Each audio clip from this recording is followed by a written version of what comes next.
Hey there, and welcome to the Catching Up with Casey show, where we talk about anything and everything that has to do with building cohesive, vision-driven teams. I am Casey Watts, school impact strategist and the host of this show.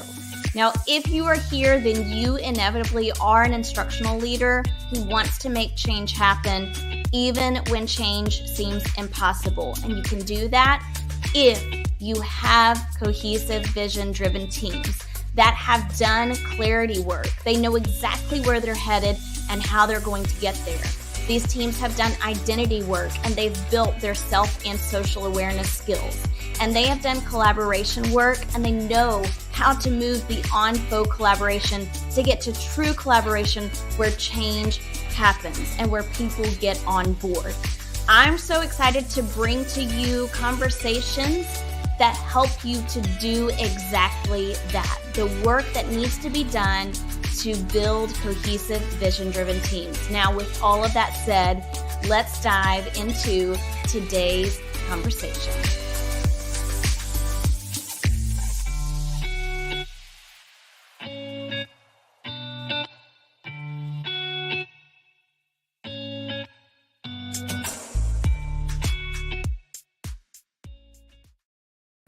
Well, hey, everybody. Welcome to this episode. This is actually episode number 74, I think. This is episode 74, and I am super pumped to have you join me for this special episode all about paving the way for new curriculum with confidence versus overwhelm. If you are here with me tonight, I want to see you in the comments. So let's go ahead and be sure that you are typing in the comments. If you can't make it in the comments right now, come back later after you've had a moment to gather your thoughts. Pop in the comments what you feel like is most useful, what you want to take away, what is really resonating with you, especially if you are kind of going through the process of implementing a new curriculum, a new program next year, a new initiative, or any kind of change. So I'm already seeing some people here in the comments on YouTube. Hopefully some of you are with me on LinkedIn, maybe on Facebook. I'm not going to lie, I've had a little bit of an issue tonight connecting to Facebook, but all is well, because what I'm going to do is just take this replay and put it up in the Facebook group so that everybody can access it. Okay. So I am seeing in the comments, Allison Peterson. Hey, Allison, so glad you're here. Diana is here with me. Lisa, who I got to talk to earlier. We had a great conversation. And actually, I'm going to be sharing some things that I talked about with her in a one-on-one coaching call. So as we're going through this, if you're thinking, man, I just need a thinking partner to talk about like what we've got going on, or you have more questions about some of the things that I share, I want to hop on a discovery call with you so that I can walk you through a little bit more detail how to go through this process. So here we go. I'm going to add some slides to the stage. And tonight's episode is a free live webinar because this is really important work. And rolling out a new curriculum kind of reminds me of like getting up in the middle of the night when it's pitch black and you don't know exactly what time it is.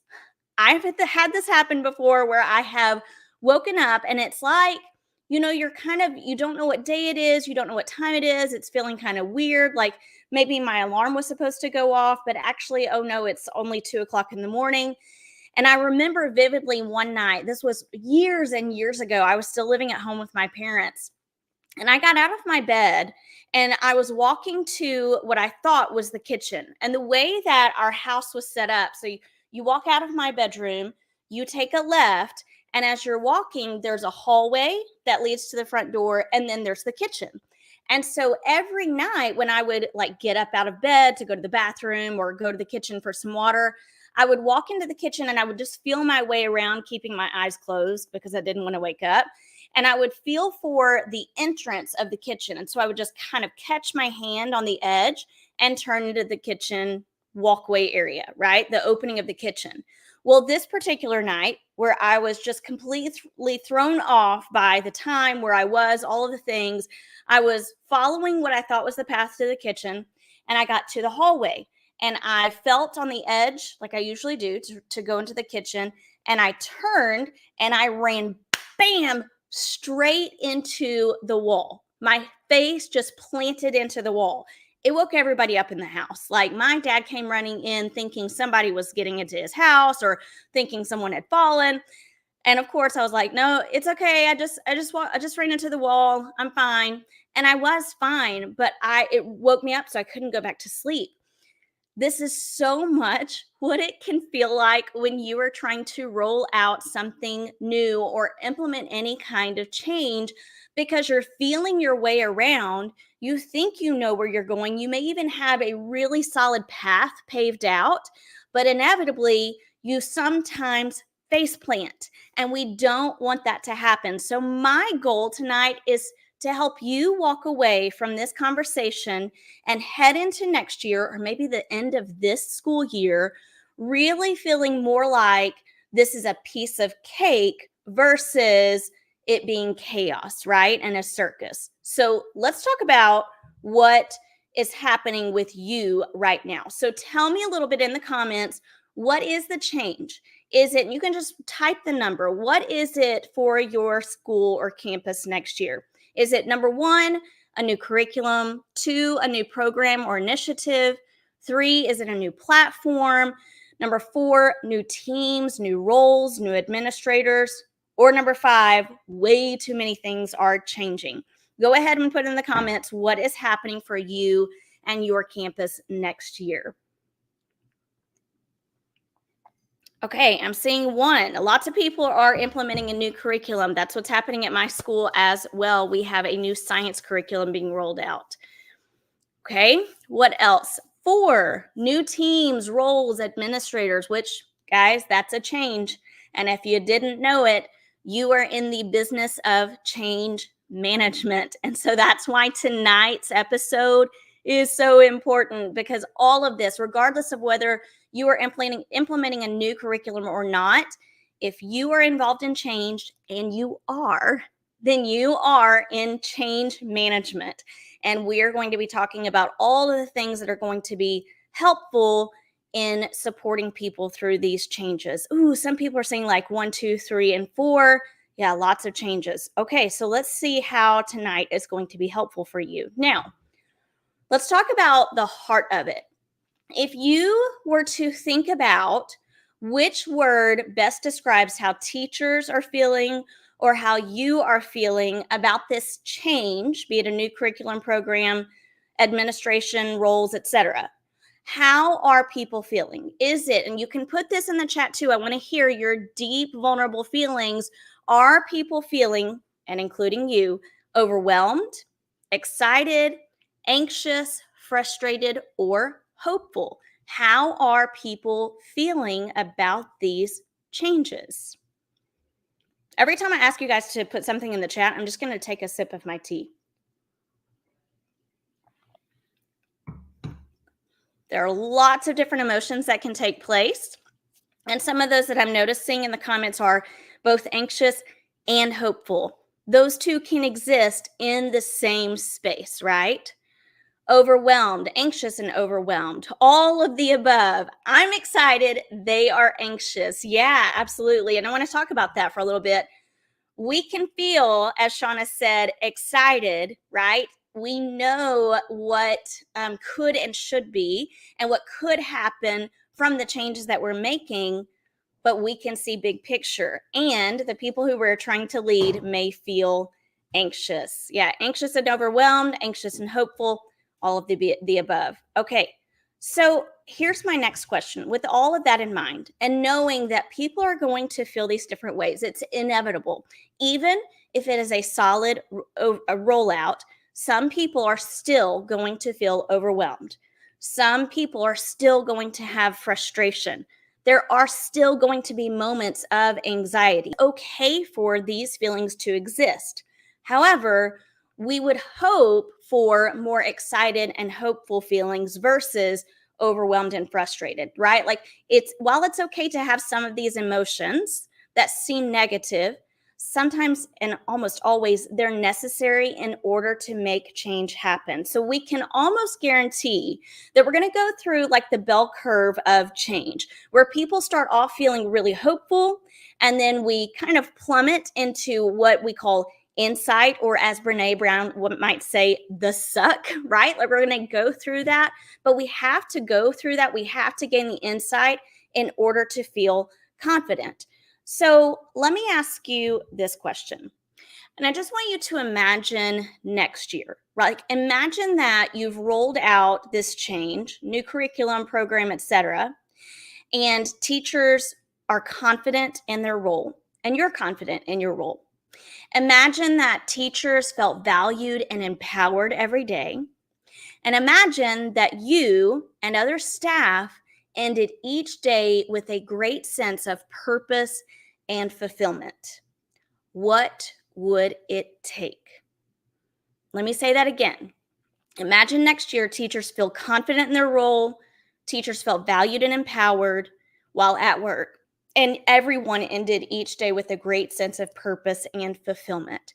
What would it take? Pop that in the comments. What would that take? I'm seeing also right now some people saying afraid to take new steps, and that can be true for everyone. And Diana's talking about baby steps. Yes, baby steps are absolutely necessary. Okay, so what would it take? Diana is saying it would take building strong relationships. Yes, 100%. It would take support. Absolutely, Desiree. What else are you thinking it might take? What would it take for this to happen? Encouragement, says Lisa, in-class support. Whew, we're going to talk about all of that tonight, and I'm so excited. Trust and support. Trust is a huge factor, right? Absolutely. Okay. Support, training, collaboration. Yes, modeling. I do, we do, you do. Absolutely. Clarity in what they're doing. So let's use this. Michelle, thank you for that. Let's use this as our jumping point into what that looks like, okay? Because doing now, this is how we are going to see rolling out this new change as more of a piece of cake, okay? And cake actually stands for 4 different components. And all of this comes from my Clarity Cycle framework, which is actually a 6-step framework to help teams clarity so they can move in one direction toward alignment. And so leaders can navigate that in a better way so people feel really confident and empowered in what they're doing. Really, the idea is that we're moving toward collective efficacy. So as we're going through these, just know that this is a big, broad idea. And I want to take this big, broad idea and break it down for us tonight so that it's really actionable. Because sometimes, that's what happens when we're reading all of the books, we're taking in all of the information, but change seems so complex sometimes that we almost don't even know exactly where to start. And furthermore, we don't know how to sustain it. So hopefully what I take you through tonight will simplify this piece of cake. So here's what is absolutely necessary if you are rolling out any kind of new curriculum, program, or initiative. There must be clarity about why it's being rolled out and what exactly it is and who it is for. There has to be actionable steps. Actionable steps are those steps that people can see taking place ahead of them. There has to be knowledge, and we have to decide, where is the knowledge gap? Do our teachers have enough knowledge to implement this successfully? Where are the knowledge gaps, and how are we going to fill them? And that kind of fits in with the training that some of you were talking about. And then finally, empathy. How are we going to help support our teachers with empathy? But empathy really comes in a variety of different ways. So empathy is going to come across in the way that we provide feedback and the way that we celebrate our teachers. So tell me in the comments, Are you ready to break this idea down into 6 different components? Are you ready to take this and then break it down into actual steps? Put a yes in the comments if that's what you are ready to see.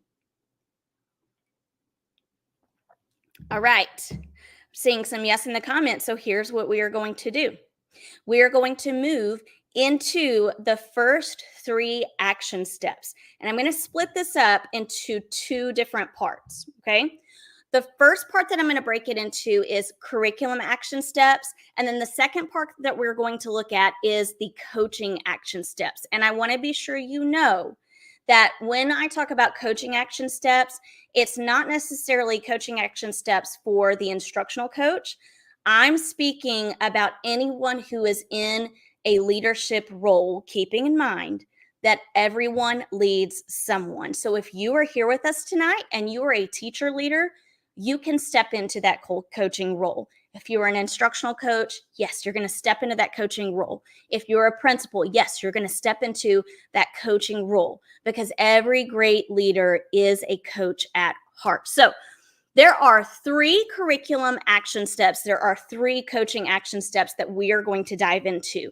So here are the 3 curriculum action steps. Now, if it's not a curriculum that you're implementing, that's okay. Just think about this as being like 3 initiative action steps or 3 change action steps. Okay, so take curriculum and just supplement it with whatever is going on in your world. For tonight, I'm just going to keep it curriculum action steps. So those are determine the primary focus, gain insight from stakeholders, and then finally, script critical moves. All right, so here we go. We're going to dive into the very first action step, which is determine the primary focus. I want to start by using this quote. Don't even know who said it, so I can't give it credit to whoever said it. So if you know who this quote should be credited to, please put it in the comments for me. But I had a student one time in 5th grade, and he said, we were talking about details in writing. And he so profoundly said, if everything is important, then nothing is important. And it's so true. So when we are implementing a new program or curriculum, specifically a curriculum, if everything is important, then nothing is going to be important. There are a couple of things that happen when we have not determined a primary focus when implementing a change. Either you have rule followers who are going to take this curriculum, and we know how overwhelming and stuffed these curriculums can be. And your rule follower is going to follow everything to a T. They're going to kill themselves trying to be a perfectionist at following that curriculum, especially if we've handed off curriculum to teachers and we've said, we're going to follow this with, here's the word, fidelity. Okay, but here's the problem. If we have said we're going to implement this with fidelity, but we haven't come around a common definition of fidelity with our teams, or we haven't talked about exactly what we're going to implement with fidelity from the curriculum, then we run the risk of people going back to classrooms, trying to implement everything, so then nothing is important. Or you have the other people of the world, probably the more of the people that are like me, if I'm being very honest here, I'm going to go back to my classroom and I'm going to say there's no way I can implement this with my idea of fidelity. So it's going to be kicked to the wayside. No one's really going to come in my classroom and monitor to see if I'm using it. So I'm going to do what I feel like has worked best for my students in the past. Right? So give me a comment if you have noticed one of these 2 things happening. So either put rule follower if you've seen rule followers get to complete burnout, or put rule breakers in the comments if you've noticed the rule breakers kind of kicking it to the side and saying we're going to move on with what we feel like has worked best for us in the past. Because here's what happens. When we use that word fidelity loosely, or we don't have a plan and we don't have a primary focus, what's going to happen is we're going to lose sustainability with the change that we are trying to make. Right? Oh, and this is so great. So Allison said in the comments, this is exactly what the book, The Four Disciplines of Execution, is about. The authors talk about the whirlwind when the important things fall victim to the urgent things. Yes, absolutely. So my challenge to you and your instructional leadership team is to really look at the curriculum when it comes in, to think about the data that you have gathered, and it can be formal data, it can be informal data, it could be observational data, it could be student data, it could be any variety of data that you are looking at. And when you unbox the curriculum or you think about the program or initiative, you decide what is actually the primary focus that is unique to our campus. I want to stop here and say that sometimes, I'm not a big proponent of this, but sometimes I know it happens where we get a program and sometimes a leadership team will say, we're going to go all in, right? Go big or go home, we're going all in. And there's a time and place for that. For the most part, though, it is more appropriate to really dissect what you're about to implement and think of all the things that they could do with this initiative, program, or curriculum. What is the area that we want to place focus on and why? Why do we want to place our focus there? Right? Because so much of this is about casting vision. And if you are going to get buy-in from your teachers and staff, then it is imperative that you think about just one thing that you want people to get really good and confident in, right? So determine a primary focus. So let's say you're looking through this curriculum and let's pretend it's a reading curriculum and you know that as you have looked at walkthroughs and observation forms, you've seen a decrease in read alouds in the classroom using authentic texts that are based in science and social studies content. And the curriculum that you've purchased has that component. So you might decide this is where we want to place our focus. This is what we want our teachers to get really great at. And you want to make that the important thing. Okay? So that's the first thing. Determine a primary focus. Then, after you and your instructional leadership team have determined a primary focus, it is time to gain insight from stakeholders. Now, you are absolutely going to gain insight from teachers and staff, but you might also decide to gain insight from community members, parents, students, etc. That's kind of optional. It really depends on what your change is. But for the most part, if you're implementing a new curriculum, you're going to be gaining insight from teachers. So here's how this works. You know, at the beginning of this episode, I asked you to imagine next year and you feel confident in your teaching, valued and inspired, and in each day with a great sense of purpose and fulfillment. Whew, that's a mouthful. Well, you can do that with teachers also when you go to gain insight. So it could look like you sending out an email and you let your teachers know, they already know we're getting a new curriculum, right? Well, if right now, because right now is the perfect time to set yourselves up for success moving into the next school year, now is the perfect time to have listening tours to help you to gain insight. So you schedule a listening tour with each grade level team and you say, you know what, next year we're getting this new curriculum. Next year we're implementing this new program. We want to share with you what our primary focus is, what our vision is, and we want to come in and have a listening tour to share that with you and get your feedback so we're able to create next steps that will help us to roll this out successfully. And then when you meet with them, the only thing that you are doing is just listening and taking notes. And at the end of that session of taking notes, and you've gone to all of the grade levels, you've taken these notes, you collect all of that, that's your data. You're going to go back with your instructional leadership team. You're going to review it and look at consistencies and patterns and decide, okay, based on all of this, what is next for these teams so that rollout is smooth and successful. And we're going to talk about that next, but I want to make a quick point here. If you registered for this session by going to bit.ly/cake with Casey, then you are going to get some of these resources in the next couple of days in your inbox. So be sure, if you didn't register, be sure you go and register now so you can get these resources.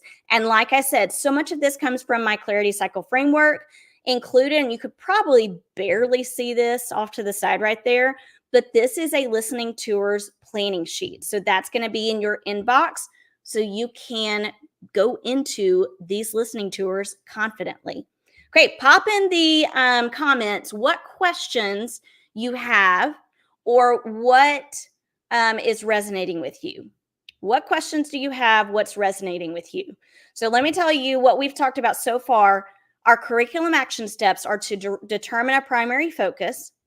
After you've determined that primary focus and you have a vision, because guess what? You don't need people to buy into the curriculum. You don't need people to buy into the program. You don't need people to buy into the initiative. You need them to buy into a bigger vision. People want to belong to something that is bigger than themselves. You, as the change catalyst, as the change manager, are the one that has to provide clarity around what it is that you want people to be a part of. And this is going to help you to do that. Okay, so determine a primary focus, gain insight, and then, okay, I'm going to come back to some of these questions. Ooh, Allison has a great question. Let me come back to that. And then finally, after you've gained insight, you are going to take all of that data from the listening tours and you are going to script critical moves. So here's what that means. This means that you are thinking about where teachers stand right now, what's on their mind about their primary focus, what's in their mind about the curriculum, what are their strengths already that we can capitalize on, and how can we map out what this rollout is going to look like with their needs in mind. Does that make sense?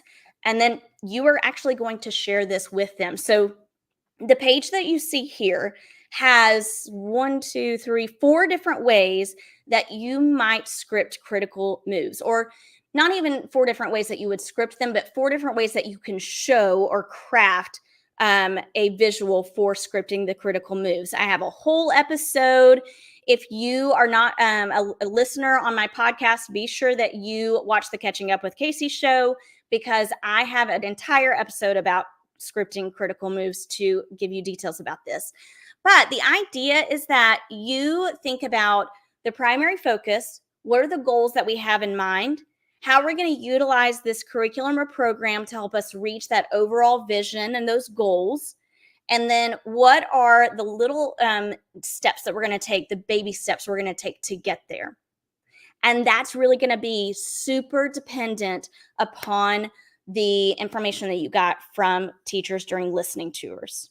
Okay, now I'm going to tell you a little bit more about how you can script critical moves in a moment, because that's going to filter into our coaching action steps.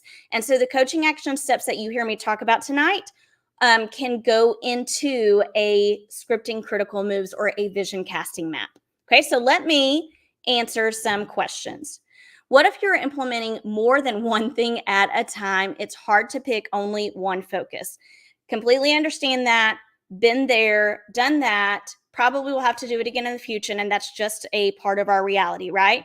So if you're implementing more than one thing at a time, my suggestion is to think about what is an overarching vision for our campus regarding these 2 things, these 1 or 2 or 3 things that we are implementing, and how do they connect? Like, how do they fit under that umbrella of the overarching vision?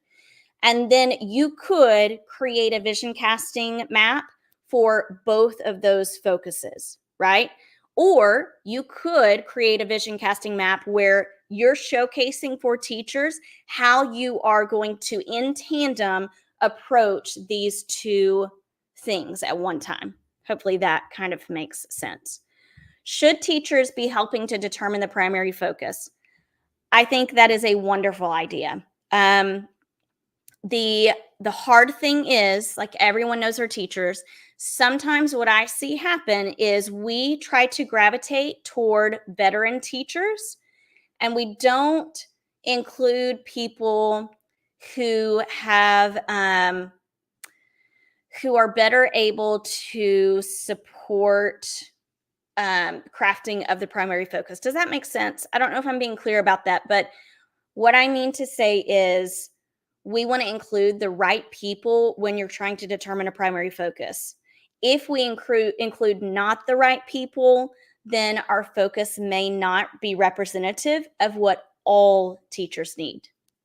That's my thought there. But yes, absolutely. They could be a part of your instructional leadership team. Yes, could someone actually post the bit.ly link? It's bit.ly/cake with Casey. Put that in the comments for us so that people can register if they need to. And then trying to roll out too much at one time, picking one focus and sticking with that until you have achieved success and define what that looks like. We're going to talk about that in a little bit. I'm so glad you said that. Laura said, is it okay to set a focus per grade level or should it be school-wide? Such a good question. I think if you are differentiating to meet the needs of your teachers and you want them, remember in the very beginning, we said we want them to feel, what was it? We want them to feel confident in their role, valued and empowered, and end each day with a great sense of purpose and fulfillment. Then yeah, I think it's completely okay to set a focus per grade level. Now, here's the kicker. Like I just said, when Allison was asking the question about picking more than one focus, I highly encourage you to have an overall vision or mission. An overall vision or mission. And that way, everyone's focus is falling underneath that umbrella. Okay, perfect. Clear and designed goals and action steps. Yes. Okay, so let's move forward. We've talked about the curriculum action steps. Now let's talk about the coaching action steps. And these can fall within scripting the critical moves. So this can be part of what you implement as you are scripting critical moves. So the first one is to learn by doing. Someone mentioned that earlier in this episode tonight. Identifying strengths, and then finally celebrating systematically. So are you ready to go into these? Drop a yes in the comments if you're ready to jump into these 3 coaching action steps. I'm going to take a sip of my tea. Did y'all just hear that slurp? That was kind of gross. Sorry. Can I say something about scripting critical moves while you guys are telling me yes, you're ready to move forward? When you're thinking about scripting critical moves, I just want to give you some examples in addition to what we're going to talk about next, but it could be like, when are we going to implement learning walks? When are we going to have training? What is that training going to look like? When are we going to have time to collaborate? When are the half-day planning meetings going to be, the full-day planning meetings? What are we going to be doing during conference time to support implementation of this change? So is that making sense? Like you're going to show all of those different things that you're going to do. And when those things will happen, people need to know that obviously that is tentative, because when you script these critical moves, they could shift and change based on how things are going for teachers as you move forward. Okay, coaching action steps. First and foremost, you want to learn by doing. I think we skip this step too often. We forget to go into classrooms. And I know, guys, if you're an instructional leader and you are stretched thin, it is hard to get into classrooms and spend an adequate amount of time actually trying to teach in the classroom. But if you can go in and at least co-teach with someone or just be a part of their classroom for a significant period of time while they're implementing whatever it is you've asked them to implement, you are going to gain so much insight from that. And you are going to be a bridge between what we're trying to get people to do and what people are able to do right now. It's going to inform you of what the next steps could be. It's going to inform you of how you might need to shift and adjust critical moves. But I highly encourage you Get in there, get your hands dirty, and unpack it. One thing that I like to do is teach week. And I am trying to do this more than just once a year. Teach week, and I've got an image of this. Let me see if I can make it a little bit bigger. But again, this is going to be one of the documents that you get in your email if you've registered for this session. Teach week is all about getting into the classroom with teachers and actually being the person who, just made it bigger for myself, perfect. The person who is the classroom teacher for a subject area or for a unit or for just a lesson. It could be anything. Why are you doing Teach Week? It allows those without a classroom, and guess what? That's you, small opportunities to stay in touch with in-classroom teaching experiences. And here's how it works. And this can be adjustable based on your role and the needs of your campus. During Teach Week, an instructional leader or specialist may decide to teach one lesson, a half day, a full day, or a series of lessons over several days. They will reach out to teachers asking who would like to volunteer their classroom. These leaders or specialists are responsible for planning. They're responsible for gathering materials, and they're responsible for managing the class during the lessons. Okay? So, Teach Week, while I know that it has to be flexible and teachers know that it has to be flexible, can be so incredibly powerful for many different reasons. You know, earlier, a lot of you were saying it takes building trust for us to get to a point where people are empowered and inspired and want to come back each day. Well, this is a way to do that. This is a way to build that trust. And when you go in for Teach Week or whatever you decide to call it, if you just want to spend, like, say, okay, I'm going to take the first 2 to 3 weeks of school and jump into classrooms as they are implementing this just to get an idea of what it's like, great. If you actually end up doing a Teach Week, that's awesome too. But we want to do this to gain a little bit of perspective. And hear me out on this. What I'm going to say, I think some people might get rubbed a little bit the wrong way. And I know I've been in this position too, where I probably would have gotten rubbed the wrong way. I have heard a lot of leaders recently, just in conversation with teachers, talk a lot about, I know what it's like to be in the classroom. I know how you feel. And that you can have empathy for these teachers. If you have been out of the classroom in a different position for any more than 6 months, you have lost sight of what it is truly like to be in the trenches where they are, because you have different trenches that you are in. You are utilizing your brain space to think more big, broad picture. And because you're using your brain in a different way, it causes you to lose sight of things that you're not really a part of day in and day out. And there's nothing wrong with that. That's just a part of how things go when you shift into this role. And no one really prepares you for that.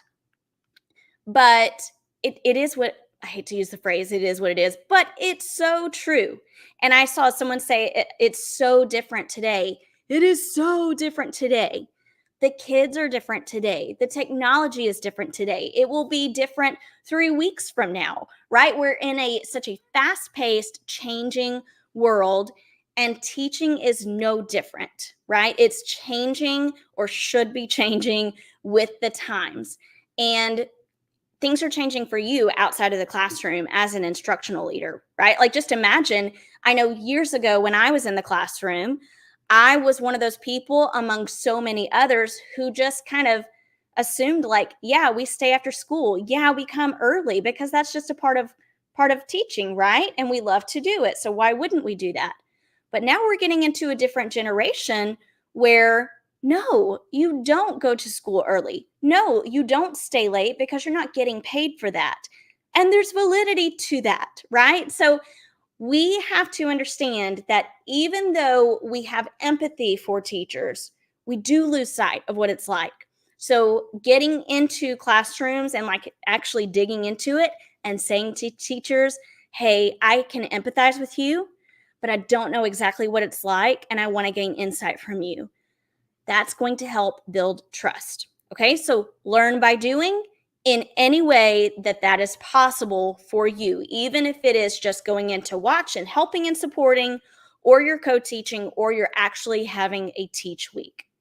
Okay, so that is learn by doing. The second action step for coaching is to identify strengths. And you're doing this in two ways. You're identifying what strengths there are in the curriculum or the new program or whatever it is you're implementing. What are the strengths overall? And then who has specific strengths in different areas. So, really, what you're doing here is you're identifying the native genius in the people of your organization because you want those people to be the ones that are leading the charge. And if you can identify who has strengths in different areas related to that overall vision or the primary focus of that curriculum, then you can have someone that you're leaning into and pulling all of these other teachers in to lean into as well, and you're fostering that sense of collaboration. And that's what we're going for. The struggle sometimes can be that when people are resistant to a change, it's hard to figure out where are the strengths for this person. But you want to do your very best to find the strengths for that person. And if you're not finding strengths in people, find strengths in the data. So let's say you've implemented the curriculum and you know as you've scripted critical moves, you know you want to take a look at data like in November. And that's the month that we're gonna look at the data. We're gonna see how it relates to what we've been implementing so far and what our focus is. Let's look at the data and see what the strengths are. Then let's unpack those strengths. What is it that we're doing in classrooms overall that is supporting this area of strength that's showing up in our data? And that way, you're not really attaching it to anyone specific, right? We're not calling anyone out and saying, oh my gosh, JoJo is just like the rock star of this curriculum. No, because we're breaking trust then, right? We're breaking collaboration. Instead, hey, let's take a look at this data. All right, let's talk together about what everyone's doing to support this really strong piece of data that we're noticing here. What is it that we've done in our new curriculum or with our new implementation that is supporting that? Where's the evidence? So there's the what is it that we are doing really well, and who is it that has strengths we can lean into. And then finally, so here's the third coaching step. So far we've said we want to learn by doing. The next coaching step, we want to identify strengths, which means guess what? You have to be in classrooms. You have to be in classrooms and watching things unfold. And then finally, we want to celebrate systematically. By far, this is the number one thing that we forget to do. I say we because I forget to do it. No lie, we were in listening tours last week. I was with a group of teachers, primary level teachers. And after saying, asking the questions that I showed you, imagine next year you feel valued and inspired at work, all of the things. There was this pause afterwards because they're kind of taken aback, like, ooh, that's kind of a heavy question. And they're thinking about it. And one of the teachers said, do I feel valued and inspired at work? No, I don't. I don't feel valued and inspired at work. And then that led into just this, like, we opened a can of worms that was good to open, but a little bit, jarring. And a few people said, we are told all the time what it is that we need to shift and adjust and change, but rarely are we told what we're doing well. Like, I want someone to come in and say, you're doing great at this, but I want them to be specific and say, this is what you are doing really well. Do more of this. And now let's take a look at this one thing. And I was like, bam, from the mouths of teachers, right? They are telling us what it is they want, and they want progress to be celebrated. The other thing that was shared during these listening tours is we're setting these goals, these standards for kids. We're trying to reach those goals, and we keep hearing we have to reach the goal. The kid has to get to this level. The kid has to be at this whatever, this standard. But we're not recognizing how far that kid has actually come from beginning of year to end of year. And that's a little bit part of that insight, like the perspective that we're missing from not being a classroom teacher, is we're seeing so big picture that we're trying to get everyone where they need to be. And so it's so important to remember to celebrate systematically. And I say celebrate systematically because we want to create a plan. Create a plan to celebrate systematically. Create a plan to demonstrate empathy.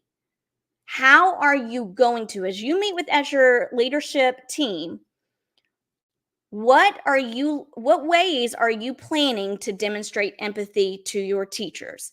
I know it sounds simple, like, okay, demonstrate empathy. But for some people, and I'm pointing at myself here, for some people, demonstrating empathy it doesn't come naturally to me. It just doesn't. So I have to have someone teach me, like, what does that look like? Can you model for me what that looks like? Okay, tell me throughout your day, how did you demonstrate empathy? What was the response to that? As we move forward, how are we going to demonstrate empathy? Is it more than just a box of candy bars and a Diet Coke? Yes, it is more than that. And then celebrate growth. How are you creating a plan to celebrate growth and progress? This needs to be part of your scripting critical moves. You need to include on there, where are the checkpoints where we are going to celebrate growth and progress. We're going to take a look at data, or we're going to have a wins of the week board for our teachers and say, so-and-so, this is where you can post and celebrate teachers and what they've been implementing throughout this implementation. And then how are we going to provide immediate feedback? What is our plan for implementing immediate feedback? Because we don't want it to slide by, because we'll forget about it. If we're not giving immediate feedback, then we know that the chances of change being sustained is limited, right? So you have to celebrate systematically. Systematically means we're creating a plan. All right. So those were the 3 coaching action steps: learn by doing, identify strengths, and then finally celebrate systematically. I have a whole list of ways to celebrate systematically that I'm going to include in the email that I send out to everybody with these resources. Okay. So guys, we are closing in at the end of the session, but I want to know, before you go, what has been most useful for you in tonight's episode? We talked about making it a piece of cake. Is there clarity? Are there actionable steps? Is there a way to bridge the knowledge gap for teachers and provide training? Is there a way to show empathy? And then we further broke that down into curriculum action steps and coaching action steps. The 3 curriculum action steps were determine a primary focus. What was the next one? The next one was, I'm going to go back in my slides if you guys are okay with that. Gain insight with those listening tours, and then script critical moves. Coaching action steps: learn by doing, identify strengths, celebrate systematically. So what has been most useful for you tonight, and what would it take for you to walk into next year feeling confident and helping your teachers to feel empowered and confident? Put that in the comments. What's been most useful for you? Okay, and I've got a comment I want to put up here. Kaya said, I added a QR at the exit of my classroom to a Google survey so that I can get feedback from anyone who steps in. Feedback is so important to help us grow. Absolutely. And you know what?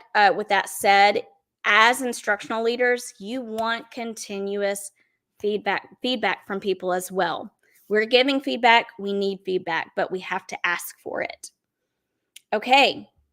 So as you're putting in what you feel like has been most useful for you here tonight, what I want to leave you with is this quote. When a campus leader provides clarity, they increase the possibility for teachers to see how they belong as a significant contributor to the greater purpose. And that is you. You are going to provide clarity, because that is what teachers need in order to feel like they belong to this greater purpose. And we want them to feel as though they are contributors, because truly they are. Okay. And then finally, I would love for you guys to do a few things for me. If you are thinking about your campus and what you have going on next year, and you just need a thinking partner, I want to get on the discovery call with you. You can schedule that by going to bit.ly/discover with Casey. We can talk about the reality of your campus, what the change is, and just talk about what that looks like using some of the content that I shared tonight. And then again, if you want these resources from tonight's show, bit.ly/cake with Casey. And then finally, and this is an important one, I want to get my podcast out there to more people. And the only way to make that happen is to get more reviews. So if you'll go to iTunes or Spotify and look up the Catching Up with Casey show and leave me a review, that's going to help get the word out. And I have so many fantastic guests who have such great messages to share that more people need access to. So be sure to give me a review on those episodes. Now, as you guys are heading out, I'm going to just pop up some of the comments. Leadership team needs to have goals and action steps first, and a plan of how we are going to implement them. Reflect and strategically plan for each step in cake. You guys, I told my husband, who just got home, I was like, dude, bring me a piece of cake. I was going to eat cake while I was doing the show. It didn't happen. I really appreciate the curriculum action steps, particularly advice about determining primary focus and vision. This will be so helpful so that we can have a goal and define success. Yes, absolutely. Love the primary focus, listening tours, and celebrating with wins of the week board. So important. It is so important, Melissa. Determine a primary focus, determine a common definition, yes, of implementing with fidelity, because everybody's coming with their own definitions. I love how you broke it down into small steps, small chunks, especially 3 action steps and 3 coaching steps. I now have a roadmap. I am so glad you have a roadmap. Love the idea of listening tours, how to use it. Yes, so many great things. Okay, guys, I have so enjoyed tonight's episode with you. Until next time, I hope you have a fantastic week, and I'll catch you then. Bye, everybody. Hey there, thanks for joining this episode. I would love for you to do me 3 solid favors before you head out. Number 1, subscribe to this show. I've got a lot of great guests and content coming up, and I don't want you to miss any of it. Number 2, share this show. Share it with your like-minded colleagues and friends, and those leaders who are eager to build cohesive, vision-driven teams. And finally, connect with me on all the social media platforms. You can find me at Catch Up with Casey on Instagram, YouTube, and LinkedIn. Until next time, go off and create teams that leave people feeling inspired, empowered, and eager for more each day.